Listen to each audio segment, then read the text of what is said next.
अस्सलाम वालेकुम नाज़रीन, आप देख रहे हैं HND न्यूज़। मैं हूँ आपके साथ आतिफा बलोच। नाज़रीन, खबर दे आपको हारूनाबाद से। HND न्यूज़ के इंचार्ज नुमाइंदगान गुलाम महिउद्दीन की रिपोर्ट के मुताबिक हारूनाबाद स्वीडन में कुरान पाक की बेहुरमती के खिलाफ पाकिस्तान मरकजी मुस्लिम लीग के ज़ेर एहतमाम एक एहतजाजी रैली निकाली गई। रैली की क़यादत सदर मरकजी मुस्लिम लीग हारूनाबाद मलक फैसल ने की।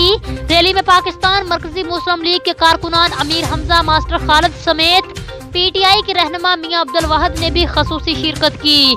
एहतजाजी मुजाहरे में शरीक शुरका ने हाथों में बैनर्स और प्ले कार्ड उठा रखे थे जिन पर स्वीडन के खिलाफ नारे दर्ज थे। इस मौका पर एहतजाजी मुजाहरे में शरीक शुरका का कहना था कि इजहार राय की आज़ादी की आड़ में हम अपने मुकद्दस किताब कुरान पाक की बेहुरमती किसी सूरत बर्दाश्त नहीं करेंगे। मुस्लिम दुनिया इस घिनौने फेल के खिलाफ मुत्तहिद होकर मुस्लिम कुछ कुव्वतों के खिलाफ मुश्तरका लाए अमल तय करते हुए स्वीडन के साथ हर तरह के ताल्लुकात मुनक़ता कर दें।